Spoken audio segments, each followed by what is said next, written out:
Eh, apa ya, masalah-masalah orang di ta'aruf tuh kan biasanya ini waktu ta'aruf kok beda sama setelah menikah ya. Maksudnya itu pun juga sebenarnya nggak cuma pas ta'aruf, tapi juga dialami buat teman-teman yang pacaran. Bahkan yang pacaran yang 7 tahun pun tuh juga ketika menikah bisa beda banget gitu loh. Wah, kepribadiannya itu kayak 180 derajat tuh langsung beda gitu. Nah di ta'aruf itu juga bisa terjadi nggak sih? Bisa dong. Sangat mungkin malah. Iya, makanya sangat mungkin dan sangat orang mungkin beberapa malah nggak percaya sama ta'aruf karena nggak secure maksudnya. Nggak, karena bisa beda orangnya ya. Lawang yang pacaran aja yang bareng terus aja beda, apalagi ta'aruf ini udah kayak gambling gitu loh, kayak tekpol menang pora gitu. Ya itulah ketika kita itu ngomongin sesuatu berdasarkan manfaat. Berdasarkan manfaat itu gini. Ya tapi kan memang kita harus mencari yang bermanfaat. Bukan itu, manfaat itu tidak bisa dijadikan tolak ukur kita itu melakukan sebuah tindakan. Contoh nih, minum Homer itu ada manfaatnya. Apa ya, aku kayak pernah baca ya. Ada, antum baca ya? penelitian. Oh ada. Minum tertentu, ini boleh disebut ya? Ya. Minum anggur merah itu kayaknya bikin giginya lebih kuat, tulangnya jadi lebih kuat. Gitu. Dengan 3 kali sendok, kok saya tahu gue gitu. Karena di situ ada kemasannya ada. Manfaat minum ini untuk itu tapi dibuat mabok. Mabok kan. Nah, kalau kita mau ngomongin hal-hal yang haram sebetulnya ada manfaat. Tapi bukan itu yang dijadikan tolak ukur. Tolak ukur yang kita pakai muslim itu ya halal haram. Berarti bukan manfaatnya dulu ya, halal haram dulu. Halal dulu baru manfaatnya. Iya. Karena gini, kalau segala yang halal pasti bermanfaat. Manfaat itu apa sih? Thayyib itu ya? Ya kebaikan ya, ada kebaikan. Ya? Ada kebaikannya. Kan biasanya kan kayak nyebutnya halalan thayyiban gitu. Halal dan baik. Ya ada kebaikannya di situ. Sehingga nggak cukup hanya kita ngomong berdasarkan manfaat. Kenapa? Pacaran itu juga ada manfaatnya sebetulnya. Bisa saling mengenal. Bisa tahu dulu. Tapi boleh nggak? Kan masalahnya itu. Iya sih. Nah, masalahnya kan boleh apa enggak ya? Boleh atau enggak dulu kan. Nah, kalau orang terus membandingkan antara ta'aruf dengan pacaran, ya menurut saya sudah tidak apple to apple. Karena dari awal nih kayak sudut pandang Islam ya. Dari awal sudah beda secara hukum. Yang satu jelas sudah tidak boleh. Kayak contohnya apple to apple kan Homer dengan jus melon misalnya. Loh, ini kan sama-sama punya manfaat. Oh iya. Tapi secara hukum kan sudah beda dulu. Iya. Gitu. Nah itu yang pertama. Yang kedua tentang kepribadian atau karakter yang mungkin berubah. Manusia itu dinamis ya Mas. Mood swinging maksudnya? Enggak. Maksudnya begini. Makanya Nabi itu sampai menegaskan kepada kita tentang orang yang dekat. Pilih orang yang dekat, yang qorib sama kita, yang perhatikan orang yang dekat dengan kamu. Karena agama seseorang itu tergantung siapa teman dekatnya. Oke. Nah perubahan-perubahan pada pasangan itu bisa jadi triggernya banyak faktor bukan keadaan. Si pasangan sendiri kan itu juga pasti mempengaruhi. Pengaruh jelas ya, misalnya kalau suaminya nggak sholat lama kelamaan juga kan anak-anaknya nggak sholat melihat bapaknya misalnya gitu, bapaknya nggak sholat masa saya disuruh sholat gitu ya. Atau misal kalau sebelum nikah waktu ta'aruf tuh kayak rajin banget ngaji, rajin banget ke masjid, tapi setelah menikah jarang ke masjid, jarang ngaji. Ya, setelahnya berapa lama? Apakah langsung tiba-tiba setelah menikah terus dia tidak jarang ke masjid? Atau proses dulu tuh agak panjang ternyata setelah 5 tahun menikah. Nah berarti kan harus diteliti. Masalahnya apa? Apakah dari pergaulannya, waktu dia nyari uang? Apakah mungkin dari faktor di rumahnya sendiri, istrinya nggak bisa jadi sendiri berarti misal. Nggak jadi bisa jadi supporting system, nggak bisa ngingetin, atau tadi ternyata faktor misalkan tontonan, bacaan. Nah, bisa mempengaruhi banyak hal. Makanya perubahan manusia yang tadi kok karakternya beda, kok tidak sama dengan apa yang ditulis di CV. Itu sangat harus dilihat dulu dari banyak rangkaian. Nggak bisa hanya kita kemudian tiba-tiba bilang, wah beda, wah bahaya gini. Teman Anda aja nggak ketemu 5 tahun tuh sudah bisa berubah dia. Iya, aku tuh seperti sebelum tadi pagi berangkat ke kantor, Itu di mobil tuh sempat mikir gini, Tat. Ada seseorang yang mungkin lama kita nggak ketemu, teman SMA ya. Mungkin tuh kayak dia tuh waktu SMA tuh gacor banget, apa ya, bodor, apa ya? Komedi lah. Komedi tapi lebih ke ngawur gitu. Semrawut gitu loh. Tapi ketika ketemu sekarang itu kayak lebih mature. Tata kalimatnya rapi, kayak ketemu orang yang udah dewasa, nggak kenal aku gitu. Cuman kayak aku mungkin beberapa teman-teman kayak ngira dia nggak asik ya. Tapi menurutku, loh nggak apa-apa. Seseorang itu kan karena kita kan dibentuk dengan lingkungan ya. Apa yang kita baca, apa yang kita lihat, pasti akan berubah. Nah, betul 5, aku lihat, bener juga ya. Maksudku jangan menyalahkan orang ketika orang berubah, mungkin emang. Ya kita bisa jadi faktor pendukungnya. Malah jadi kita sendiri faktor bisa pendukung seseorang itu bisa berubah. Baik-baik maupun buruk loh ya. Iya, baik maupun buruk ya kalau tadi ya. Nah, perubahan itu bisa jadi kita juga menjadi faktornya. Misalnya, ternyata kita ini pribadi yang menyebalkan. Iya. Awalnya pasangannya baik-baik saja kan jadi toksik kan gitu, kebahasanya anak sekarang. Nah, itu semua berpengaruh. Jadi jangan hanya melihat, dia berubah. Nggak kayak dulu waktu awal nikah, pada awal nikah begini. Banyak faktornya. Faktornya banyak. Nggak bisa kita sederhanakan, hanya beda nih sekarang waktu nikah dulu gini. Bukan itu kayak, ini kelihatan aslinya nih gitu. Ya asli sebetulnya asli aja. Ya kan gitu kan. Iya. Gini loh. Harus ditutup-tutupin. Enggak, saya bilang. Enggak ya? Setiap perbuatan tuh punya motif nggak? Gimana detailnya? Contohnya, semua perbuatan tuh punya motif. Contohnya ketika orang itu mau ta'aruf, dia mendadak jadi religius misalnya. Betul. Itu motif dari perbuatannya. Motifnya apa? Supaya dia mendapatkan yang setema sama dia. Saya sedang menempuh ta'aruf. Ta'aruf nih religi banget lah. Kalau saya nanti tidak memiliki sisi itu, ya saya tentu saja dalam ta'aruf tidak memiliki nilai lebih gitu. Misalnya. Akhirnya dia menyesuaikan diri kan dengan motif tadi. Apakah salah perbuatan itu punya motif? Ya tidak kan, tergantung motifnya benar atau baik atau buruk. Semua perbuatan itu harus. Maksudnya motif juga nggak apa-apa gitu? Ya nggak apa-apa dong. Motif itu nggak apa-apa.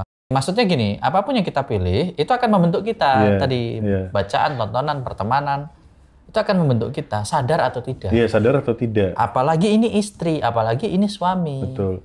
Karena sebenarnya kita suami istri juga saling mempengaruhi nggak sih? Iya dong. Saya pasangan ya. Iya dong. Kalau nggak mempengaruhi, kalau nggak dipengaruhin tuh. Ya, makanya dalam Islam, para ulama tuh lebih tepat mendefinisikan pernikahan itu sebetulnya hubungan persahabatan. Iya, setuju. Bukan atasan bawahan, bukan bos dengan anak buah, bukan. Ya walaupun dalil-dalil menyebutkan lah rijalu qawwamuna 'ala nisa, qawwam pemimpin. Tapi harus dipahami bahwa pemimpin itu dalam persoalan yang sifatnya pemutusan. Karena kan lirik juga teman hidup kan. Teman hidup.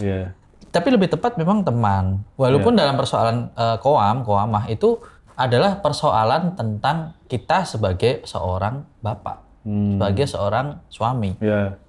Perempuan tetap harus dibimbing. Tetap itu fungsi qawwam. Tapi fungsi pergaulan sehari-hari itu sebagaimana persahabatan. Contoh deh, saya mantum nih, kan tetap saya ngasih ilmu. Nah, sebagai guru bisa. Tapi pergaulan sehari-hari kan tidak begitu dong. Ya pergaulan sehari-hari kita sebagai teman. Itu lebih mengakrabkan, lebih bisa membuat kita untuk bisa nggak ada jarak, artinya lebih dekat. Apalagi ke suami istri.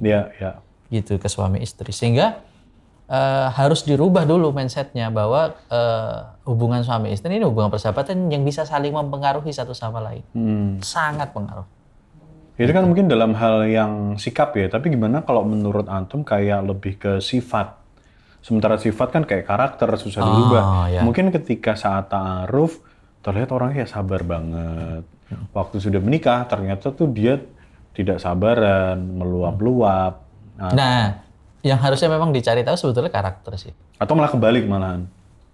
Ternyata orangnya baik, sabar. Enggak, waktu awal tuh ternyata kayak sabar. Kayak judes ya. Judes, tapi ternyata setelah menikah malah dia kayak lebih beda. Nah, yang harus dipelajari sebetulnya karakter itu. Belajar bagaimana tahu karakter asli seseorang?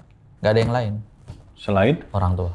Oh, nanya ke orang tuanya. Orang tua tuh paling tahu karakter asli anaknya. Ya. Kayak apa? Yang harus ditanyakan apa dong? Biasanya kalau marah kayak apa sih? Nah, kenapa kalau yang ditanyakan kalau marah kenapa? Karena kan selalu kita kan manusia ya, secara umum, secara manusiawi, pasti yang pengen ditahui adalah manajemen resiko dulu dong. Oh, karena marah resikonya paling tinggi ya daripada sedih. Daripada perasaan marah, sedih itu harus senang. Ditanyakan ya. Daripada senang. Oh, daripada senang. Senang tuh kayak semua orang bisa menerima soalnya. Ya. Semua orang tentu bisa deal dengan kebahagiaan. Ya. Tapi tidak semua orang bisa deal dengan semua orang bisa deal dengan kelebihan tapi nggak bisa sama kekurangan. Nggak bisa. Oke. Berarti yang ditanyakan kekurangan dulu. Iya, harus ditanyakan dulu. Kita bisa handling nggak? Berarti nggak adil dong. Kan tiap orang punya kekurangan. Nah, makanya maksudnya adalah kapasitas handlingnya. Oh, ini itu kalau marah diem. Oh, ini kalau marah anak ini diem. Kalau marah diem misalnya. Nah, kita bisa nggak didiemin? Oh, cuma diem. Oke, karena deh bisa. Nggak semua orang suka didiemin, Mas. Ya kan ada yang nggak betah kan. Diemin aja itu udah nggak nyaman. Tapi ada orang yang masih cuma diem kayak handling bisa. Atau ada yang saya kalau marah dia ngelempar loh. Pernah ngelempar gitu. Kalau marah banget, yang marah banget. Itu dia ngelempar. Wah, lempar ya. Cewek dulu ya, bukan cowok. Cowok kalau ngelempar mah udah fatal sih. Kalau cewek memang ekspresi emosional. Itu ada kitab-kitab yang membahas tentang karakteristik laki-laki dengan perempuan. Nggak setara gendernya ini. Emang gitu. Di Islam kan emang setara nih. Iya kan, laisa dzakaru kal unsa. Yang nyiptakan saja bilang laki-laki dan perempuan itu beda. Artinya memang tidak pernah bisa setara. Nah kok yang diciptakan kok berani ngomong kita ini harusnya setara. Yang bikin aja, yang bikin produknya saja mengatakan tidak akan pernah bisa setara. Nah itu kita harus sadar diri dulu. Bahwa memang laki-laki perempuan beda. Handlingnya beda, cara menghandlenya beda. Nah kita deal dengan handling itu nggak, kita bisa nggak dulu ya? Nah itu kan kita ngukur dong. Berarti kita malah lebih ke introspeksi diri juga dong? Betul, pada akhirnya kan sebetulnya hubungan persahabatan itu kan kembali ke masing-masing dulu. Nih saya untuk memahami Mas Mirza yang orangnya mungkin kecil hatinya misalkan atau mood gitu. Saya harus tahu menempatkan diri ketika mungkin berinteraksi dengan Mas Mirza. Supaya hal-hal tadi tidak terjadi atau terminimalis lah. Karena kalau namanya tiap hari ketemu ya gesekan pasti bisa. Iya, tapi betul. Meminimalisir supaya nggak selalu setiap ketemu tuh nyebelin misalnya. Bikin sebel antum. Itu kan harus kita pelajari. Itu baru ke sahabat loh. Apalagi ini istri yang tiap hari ketemu ya. Suami yang tiap hari. Lu lagi tuh. Bangun tidur ketemu lagi. Sebelum tidur ketemu lagi. Harusnya kan kita bisa lebih mengenali, lebih tahu selanya. Dan nggak tepat ya kalau saya rasa bilang misalkan ada laki-laki bilang sama cewek kok begitu, sama istri kok takut, sama istri kok lemah. Nggak gitu. Mereka itu memang beda. Contoh ya dari sejak kecil saja itu ada satu kitab itu menulis tentang bagaimana pendidikan laki-laki, anak laki-laki dan anak perempuan. Dan itu beda banget loh Mas Mirza. Contohnya kayak apa? Pendidikan anak misalnya laki-laki. Kalau anak laki-laki itu gimana harusnya kalau di Anak laki-laki itu setelah balik, jadi pra-balik nih. Suruh kerja ya? Sudah dijelaskan, nggak suruh kerja, tapi sudah dijelaskan tentang tanggung jawab. Oh. Jadi apapun materi-materi yang disampaikan ya, ini garis besarnya ya. Materi-materi yang disampaikan kepada laki-laki adalah materi-materi kepemimpinan, materi-materi tanggung jawab, materi-materi yang kemudian misalnya kayak tidak lari dari masalah, menyelesaikan. Tanggung jawab dan itu. yang paling banyak dibahas Mas Mirza di materi itu, materi sabar. Di pria tuh? Iya, itu di pria. Gitu ya. Berarti memang Why apa? Karena di materi ahwat perempuan, di materi anak perempuan itu materinya kebanyakan adalah tentang mengenali tentang bagaimana mereka itu nanti di riayah, dilayani. Bukannya berarti yang sabar malah si materi si perempuan ya? Kan perempuan kayak harus sabar sama laki-laki misalnya. Enggak gini. Sabar itu materinya dua-duanya sebetulnya. Tapi porsinya lebih banyak kalau Nabi menekankan tuh lebih banyak ke laki-laki. Karena karakteristik perempuan lebih ke perasaan. Maksudnya kita harus sabar dengan perempuan. Ya. Lebih banyak karena perempuan lebih perasaan. Lebih perasaannya lebih main daripada laki-laki yang logis lah. Kalau dia misal marah nih laki-laki ngerasa dia marah, dia ngerasa kayak kasihan ya dia ya. Gitu. Kalau cewek enggak, harus terpenuhi dulu tuh rasa sebelnya itu harus sampai bener-bener terpenuhi. Dia nggak peduli suaminya nanti keadaannya kayak apa. Misalnya. Dia nggak peduli. Yang penting ininya terpenuhi. Marahnya tuh dikeluarin dulu. Iya, harus terpenuhi. Sehingga akhirnya tidak mungkin dengan karakteristik seperti itu di para perempuan tuh menjadi pemimpin. Karena pasti akan sulit adil. Nah, karena salah satu ciri perasaan itu kan tidak bisa adil. Saya tanya, Nabi Muhammad istrinya kan lebih dari satu. Pertanyaan saya, kalau secara perasaan Nabi Muhammad adil tidak? Enggak ya kayaknya. Enggak kan? Karena ditulis di sirah manapun. Khadijah kan? Iya, Nabi itu selalu memuji Khadijah, istri pertamanya. Ini ngomongin secara perasaan ya. Karena memang begitulah sifat perasaan. Tidak akan pernah bisa adil. Nggak bisa adil ya. Antum berbuat baik sepanjang tahun, tiba-tiba ada satu berantem. Itu istri bisa lupa tuh semua kebaikan antum gara-gara satu peristiwa itu. Kayak seolah-olah kita nggak pernah bisa berbuat baik. Nggak pernah berbuat baik ke dia. Gitu. Itu sifat ya. Sifat kalau marah terus. Sifat apa lagi yang perlu ditanyakan tuh? Sedih ke orang tua. Ini anak kalau lagi sedih gimana, Bu? Handlingnya gimana orang tua kalau dia lagi lebih sedih, bad mood. Kayak ibu biasa gimana? Udah didiemin, biasanya nanti ini sembuh sendiri, udah sadar sendiri. Ya sudah. Oh gitu. Dipeluk-peluk. Gitu. Nah, perlu cari-cari hal-hal yang kaitannya dengan karakteristik tadi. Ya itu yang paling penting sih sebetulnya untuk kita mengenali, sehingga kita nanti paham perubahan-perubahan yang terjadi pada pasangan kita setelah menikah itu faktornya tidak cuma satu. Tidak yang tiba-tiba dia kok berubah ya, dulu penyayang, kok dulu katanya pas waktu ta'aruf aja ngejarnya kayak orang jatuh cinta, kayak nggak ada pilihan lain. Sekarang kok terasa hambar. Nah barangkali ya ini tugas bersama. Barangkali itu ada eksternalnya nih gitu. Bisa saja ada eksternal, atau misalkan kan faktornya tidak hanya eksternal. Misalnya contohnya kayak memang hubungan itu Mas, kalau cuman lurus aja ya bosan dong lama-lama. Antum lewat jalan tol lurus aja lama-lama ngantuk kan. Kan perlu ada jalan belok. Belok tuh maksudnya gini, belok tuh bukan cari hiburan, bukan. Tapi lebih ke bagaimana hubungan rumah tangga itu bisa lebih interaktif, atraktif lagi. Tapi itu tuh sebenarnya nggak perlu dibentuk, kayak pasti ada aja yang nggak lurusnya gitu loh.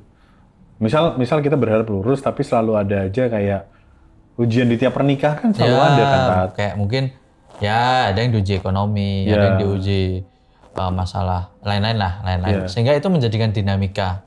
Iya, itu dinamikanya kan terjadi. Nah, disitulah nanti para kedua pasangan ini belajar. Dan kemudian sikap merespon masalah ini yang tadi bisa mengakibatkan perubahan-perubahan pada sifat aslinya atau sifat sebelumnya. Karena kan beda. Sifat sebelumnya kan mungkin lebih terkondisikan. Ketika menghadapi satu masalah yang baru, dia belum terkondisikan, maka kemudian mungkin didapati kelabilan, perubahan emosional yang tidak yang tiba-tiba ya, kemudian ada lagi trigger-trigger yang lain yang membuat jadi was-was, curiga. Nah itu kan trigger komposisi yang tidak satu dua hal.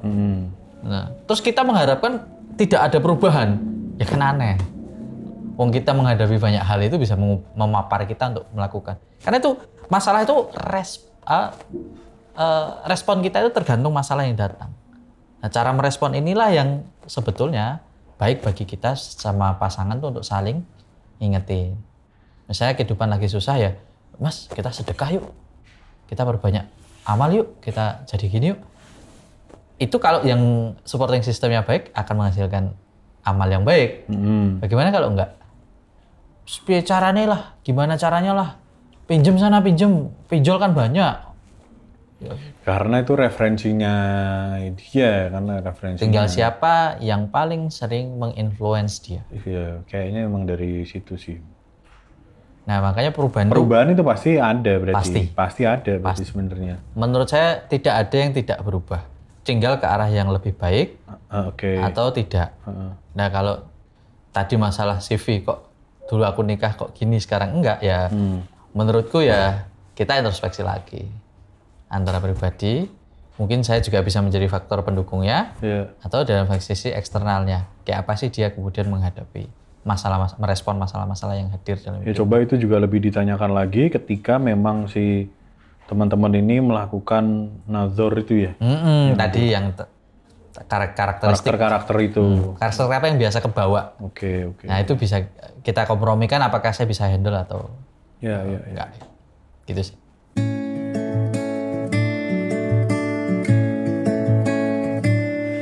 Teruntuk dirimu yang menjadi teman hidupku, ku tuliskan